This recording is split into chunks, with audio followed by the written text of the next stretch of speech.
ke anak Yairus, kepala rumah ibadat. Itulah kenapa ketika dia bisa memberikan kuasa kepada semua nabi-nabi. Nah, pertanyaan saya Ustaz, tolong tunjukkan satu aja nama yang pernah dibangkitkan oleh Allah Subhanahu wa taala. Bukti kalau dia Tuhan yang berkuasa atas kematian. Tunjukkan namanya siapa? Silakan. Dalam Quran Bu pakai data. Iya, maksa. Baik. Kalau wajar sih Mbak Mikana nggak percaya ya dengan ayat Quran surah Al-Waqiah tadi. Tapi saya akan tunjukkan ayat yang lainnya karena saya udah siapkan datanya gitu ya teman-teman.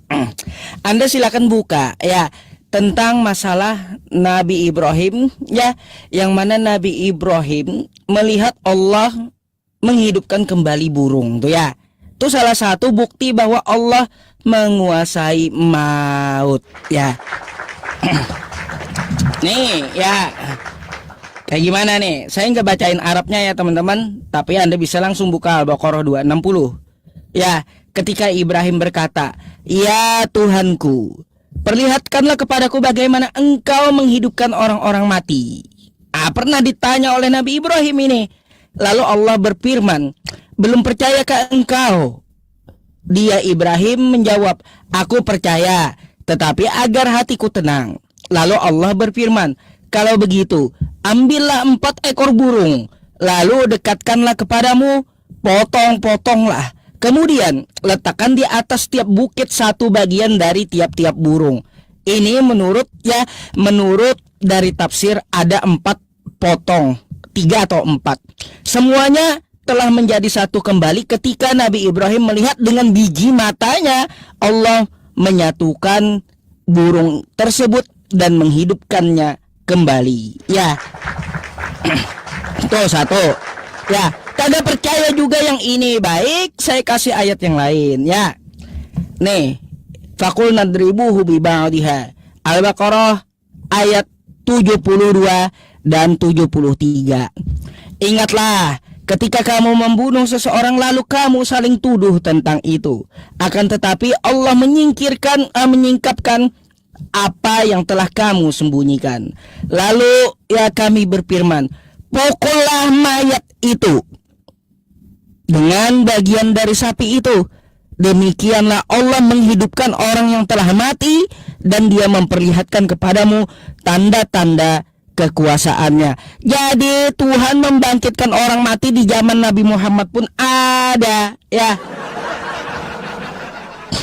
Kalau Ashabul Kahfi teman-teman itu bukan wafat itu, tapi ditidurkan kalau Ashabul Kahfi. Jadi di zaman Nabi Muhammad pun ada orang yang dibangkitkan oleh Allah tuh. Ya, ada ceritanya di Al-Quran. Tapi apakah disebut nama? Oh tidak, Al-Quran itu tidak menyebutkan sebuah nama ya Mbak Mikana. Kalau dia menjelaskan secara umum. Kayak gitu, jangan kau tuntut namanya, tapi banyak saksinya. Ya, kamu bisa baca tafsirnya juga ya. Ayat Al-Baqarah 72 sampai 73 dan ayat Al-Baqarah 260. Jadi Mbak Mikana ya jangan pusing ya, itu buktinya. Tuhan kami menguasai kematian, kagak perlu dia sampai metong. Dia contohin aja burung kepada Abraham, lalu dia suruh aja pukulkan ya sebuah alat ke mayat itu, lalu dia menghidupkan. Terus juga ya saya bertanya, itu orang-orang kudus kenapa dia bangkit sendiri? Katanya Yesus membangkitkan. Mana ayatnya? Yesus aja dibangkitkan oleh Bapa. Orang-orang kudus itu bangkit sendiri. Kau bacalah Matius 27, 52 sampai 53. Orang-orang kudus itu bangkit sendiri. Sebelum Yesus bangkit, orang-orang kudus itu udah bangkit. Jadi ya lebih hebat orang kudus daripada Tuhanmu. Jangan kau beralasan orang kudus itu Yesus membangkitkan. Mana ayatnya? Nggak bisa ngibul kayak gitu sama saya Mbak Mikana. Kasih saya ayatnya. Di mana orang kudus itu Yesus yang bangkitin? Orang kudus itu bangkit duluan sebelum Yesus. Baru Yesus bangkit setelah mereka bangkit. Dan Yesus dibangkitkan oleh Bapa. Kan kayak gitu. Untuk masalah orang yang membangkitkan ya, lebih dulu ada Elia. Itu katanya meminta kepada Tuhan. Yesus pun juga meminta kepada Bapaknya. Makanya dia ngaku seperti apa? Aku tidak dapat berbuat apa-apa dari diriku sendiri, katanya. Lalu kau bilang dia berkuasa. Mimpi kau, ya. Coba pertanyaan saya satu aja. Kalaunya ukurannya bisa bangkit, siapa yang membangkitkan orang-orang kudus itu? Kalau jawaban kau Yesus yang membangkitkan, mana dalilnya? Yesus membangkitkan orang-orang kudus itu. Karena orang-orang kudus itu lebih dulu bangkit daripada Yesus, ya. Tuh. Coba buktikan ya yang kau ucapkan tadi. Tolong saya minta ayatnya di Bibelmu. Silakan.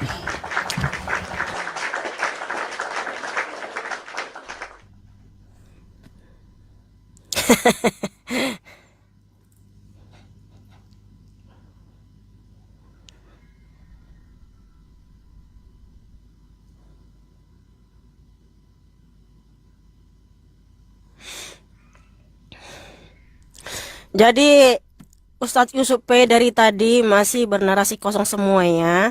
Nggak ada buktinya kalau Tuhannya itu berkuasa atas kematian. Dan tidak ada nama siapa yang dibangkitkan ya. Karena kalau sejarah itu benar terjadi, paling tidak ada namanya lah yang jelas gitu loh ya. Karena apa?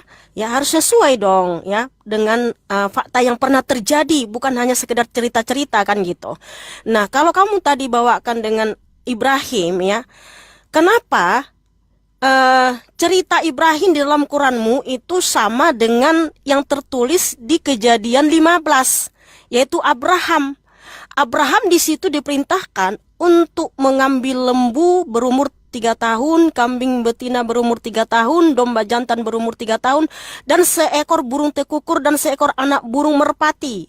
Lalu Abraham mengambil semua itu baginya dan membelah-belahnya menjadi 2 dan meletakkan potongan-potongan berhadapan satu sama lain, tetapi burung-burung itu tidak dipotongnya. Ya, kenapa teman-teman? Ya, kisah yang pernah terjadi di dalam diri Abraham, Bapak Yahweh itu Yesus Hamasiah menyuruh untuk memotong-motong burung, itu ada di dalam Qurannya, tapi kok malah menghidupkan burung itu. Sementara Abraham tidak pernah menghidupkan burung, tapi disuruh untuk memotong-motong ya teman-teman ya. Jadi mohon maaf Ustadz ya, karena cerita di dalam Quranmu itu mirip dengan di dalam Alkitab ini, karena Abraham itu orang Ibrani. Sebab di dalam Quranmu pun dikisahkan dia punya anak namanya Ishak ya, dan Ismail gitu ya.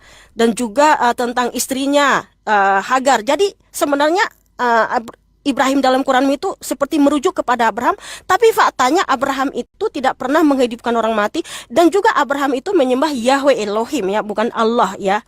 Nah, jadi artinya Yusuf ini belum ada menunjukkan dari tadi mana actionnya kalau Allah Subhanahu Wa Taala itu terbukti berkuasa atas kematian. Paling tidak ada satu orang namanya yang jelas gitu, namanya siapa yang dibangkitkan oleh Allah Subhanahu Wa Taala. Tapi dari tadi Ustadz Yusuf belum ada menunjukkan satupun ya. Makanya udah saya bilang teman-teman, di dalam kitab suci ini sangat banyak dalilnya, dan para nabi, para rasul menyaksikan sendiri Tuhan Yesus Hamasiah membangkitkan orang mati. Dan di Matius 27 ayat 50 sampai 53 itu, Tuhan Yesus Hamasiah setelah bangkit baru ya ada kebangkitan. Nah, saya baca dulu ya teman-teman ya. Matius 27 ayat 50 sampai 53 ya.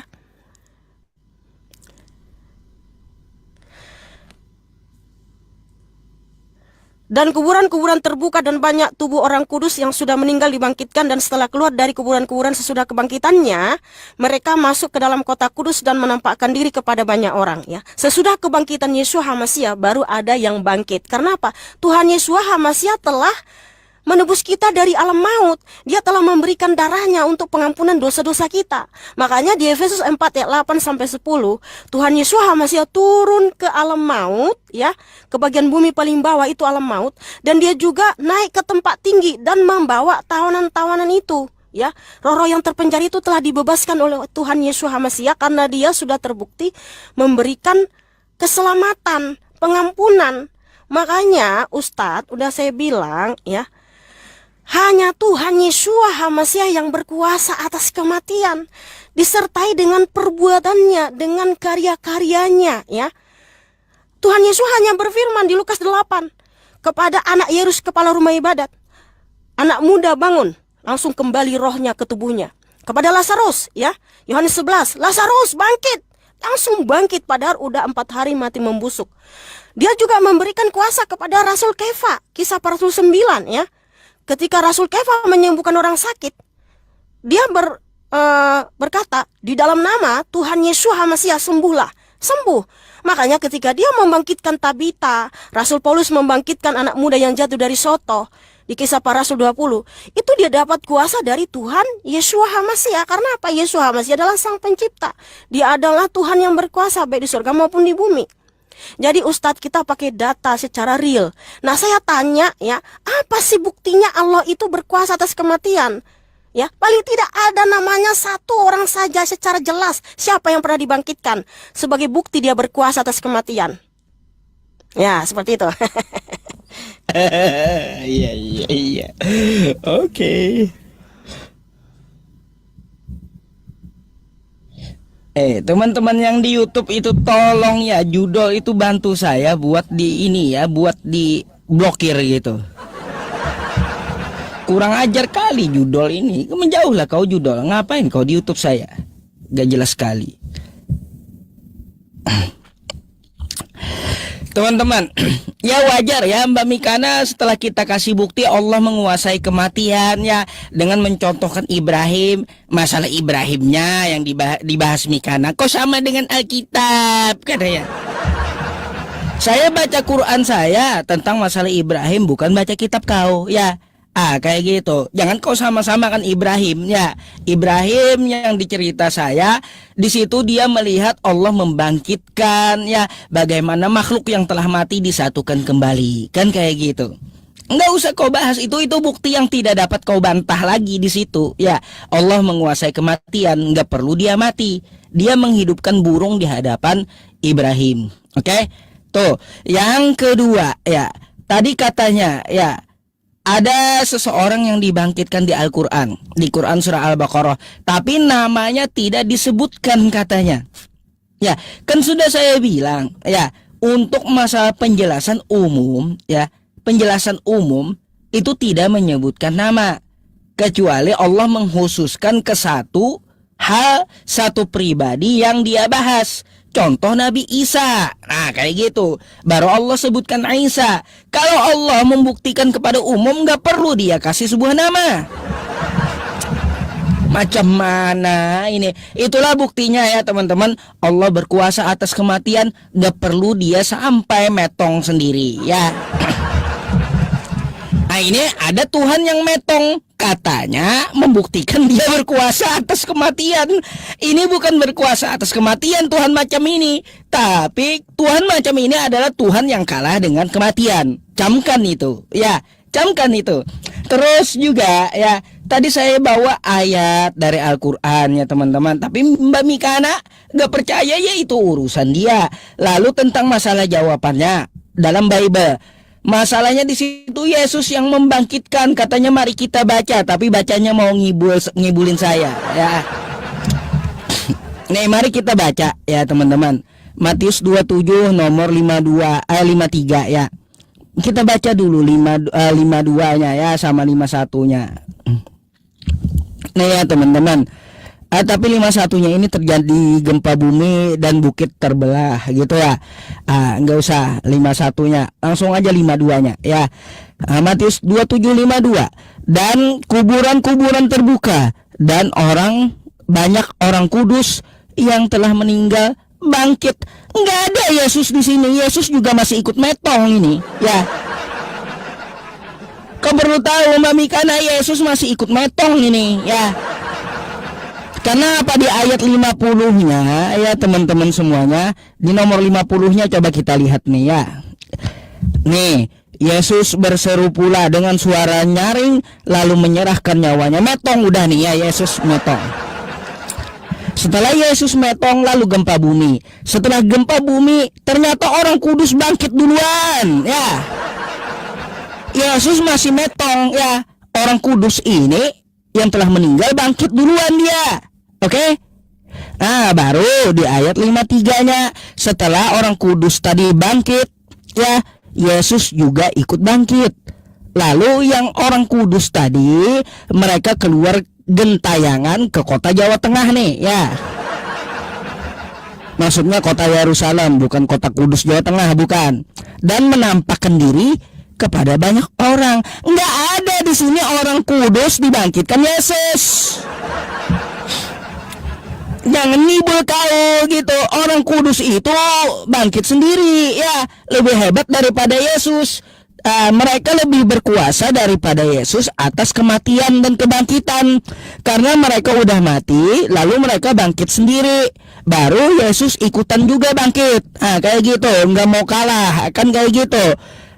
Setelah itu apa? Setelah itu orang kudus tadi baru dia keluar kubur dan jalan-jalan ke kota kudus. Gak ada di sini dikatakan orang kudus dibangkitkan Yesus. Nggak usah ngibul, makanya dongeng itu nggak laku sama saya, Mbak Mikana. Mana ayatnya orang kudus itu dibangkitkan oleh Yesus? Mana ayatnya? Karena di sini nggak ada, ya. Yesus membangkitkan orang kudus, tapi orang kudus ini bangkit sendiri dan kuburnya terbuka sendiri. Bukan Yesus yang bangkitin. Oke?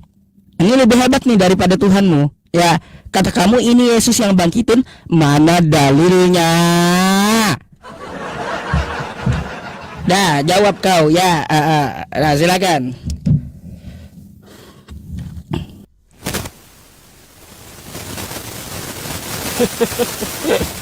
Kresek lagi. Kresek ya.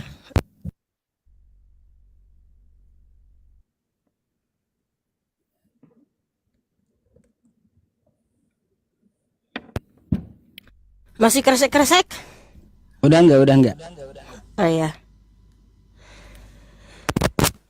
Iya teman-teman, Ustadz Yusuf kan sudah mengakui tidak ada namanya secara jelas. Jadi mohon maaf dengan segala hormat, dari sini bisa kita simpulkan, bisa kita nilai, ya di mana bukti bahwa Tuhannya itu berkuasa atas kematian, ya? Karena tidak ada buktinya teman-teman, ya. Makanya yang terbukti berkuasa atas kematian itu hanya Tuhan Yesus HaMasiah. Karena orang-orang yang dibangkitkan jelas namanya siapa, ya. Lazarus, anak Yairus kepala rumah ibadat, anak janda di Sarfat, anak perempuan Sunem, dan juga Tabita, ya, anak muda yang jatuh dari soto, ya. Jadi jelas, ya, datanya jelas siapa namanya dan juga siapa, ya, rasul-rasul yang membangkitkan, dan mereka menerima kuasa itu dari Tuhan Yesus HaMasiah. Nah, tadi kan saya sudah baca di Matius 27 ayat 52 sampai 53. Jadi Ustadz Yusuf ini enggak membaca ayat 53-nya. Dia hanya baca Matius 27 ayat 50 sampai 52. Dia tidak baca ayat 53 sambungannya. Dan setelah keluar dari kuburan-kuburan sesudah kebangkitannya. Jadi sesudah Tuhan Yesus HaMasiah bangkit, baru mereka bangkit. Karena apa? Tuhan Yesus HaMasiah sudah memberikan pengampunan, yaitu Matius 26 ayat 28. Dia berfirman, inilah darahku yang ditumpahkan bagi banyak orang untuk pengampunan dosa. Makanya dibuktikan melalui perbuatannya. Dia mengalami kematian, dia turun ke alam maut, 1 Petrus 3 ayat 18 sampai 23. Dia menyatakan kemenangan, ya, memberitakan Injil itu menyatakan kemenangan kepada roh-roh yang terpenjara di dunia kematian. Makanya ketika Tuhan Yesus HaMasiah bangkit, mereka pun bangkit. Karena apa? Tuhan Yesus HaMasiah telah menebus kita dari hukumnya sendiri. Nah, kenapa Tuhan Yesus mengalami kematian, ya? Karena salib itu karya Tuhan Yesus HaMasiah. Bukan hanya sekedar, oh nih aku berkuasa, aku itu berkuasa atas kematian, tidak. Tetapi untuk mengembalikan kita ke rancangan semula, yaitu hidup yang kekal. Karena Adam dan Hawa telah melanggar hukum di Kejadian 2 ayat 17. Sebab Yahweh Elohim menciptakan manusia bukan untuk mati, tetapi dirancang hidup kekal bahagia dalam kemuliaannya. Lalu kenapa manusia mengalami kematian? Karena Tuhan juga punya hukum. Dia berfirman di Kejadian 2 ayat 17, jangan makan buah pohon pengetahuan, sebab pada hari engkau memakannya, pastilah engkau akan mati. Nah, Adam dan Hawa melanggar ini. Makanya Adam dan Hawa dan keturunannya mengalami kematian, tubuhnya kembali menjadi debu tanah, dan rohnya masuk ke alam maut, menderita di sana. Nah, bagaimana supaya kita bisa bangkit kembali? bebas dari alam maut dan bangkit kembali untuk hidup yang kekal. Harus ada namanya penebusan. Ada yang mau mati untuk kita, yang tidak berdosa, yang mau menggantikan nyawa kita supaya kita bebas dari hukum Tuhan dan kita bangkit untuk hidup yang kekal. Nah, karena semua manusia kan sudah berdosa, Roma 3:23 ya. Makanya Tuhan itu sendiri yang turun dari surga, yang datang dari surga menjadi sama seperti kita untuk menebus kita dari hukumnya sendiri yang dilanggar Adam dan Hawa. Makanya ya tidak ada keselamatan di dalam siapapun juga selain dalam Tuhan Yesus Hamasiah. Makanya Tuhan Yesus Hamasiah berfirman Yohanes 11:25, "Akulah kebangkitan dan hidup. Barang siapa percaya kepadaku, ia akan hidup sekalipun ia mati." Makanya ada kebangkitan dari zaman, ya. Iman kami logis sekali, masuk akal, ya. Nah, saya mau tanya sama Ustadz, ya. Ustadz juga kan percaya di hari zaman ada kebangkitan untuk hidup yang kekal. Kenapa Ustadz begitu yakin di hari zaman ada kebangkitan? Di hari zaman ada kebangkitan untuk hidup yang kekal. Apakah Tuhanmu sudah terbukti Dia pernah mati dan bangkit hidup abadi selama-lamanya sebagai jaminan kebangkitanmu di hari zaman? Nah, kalau Tuhan kami sudah pernah mati dan bangkit menebus kami dari hukumnya sendiri, ya, supaya kami bangkit di hari zaman untuk hidup yang kekal. Tapi Ustadz nggak bisa jawab itu karena dia hanya pokoknya nanti ya semua yang mati itu akan bangkit. Itu aja nanti jawabannya itu. Nggak ada jawaban yang lain lagi yang logis, yang masuk akal. Tetapi kenapa iman kita sangat logis, teman-teman? Kenapa di hari zaman ada kebangkitan? Kenapa kita bangkit untuk hidup yang kekal? Karena Tuhan Yesus Hamasiah telah menebus kita dari hukumnya sendiri yang dilanggar Adam dan Hawa, yaitu di Kejadian 2:17, sehingga kita juga ikut bangkit untuk hidup yang kekal. Makanya saudaraku, jangan bimbang, jangan ragu saudaraku ya, karena keselamatan hanya ada dalam Tuhan Yesus Hamasiah. Makanya Tuhan Yesus berfirman Yohanes 11:25, "Akulah kebangkitan dan hidup. Barang siapa percaya kepadaku, ia akan hidup sekalipun ia mati." Makanya di hari zaman ada kebangkitan saudaraku. Oh, haleluya, terpujilah Adonai Yesus Hamasiah. Oke, terima kasih Ustadz. Saya rasa udah cukup dulu ya kita udahi dulu diskusi ini karena dari tadi jawaban Ustadz muter-muter mulu, nggak ada data. Mau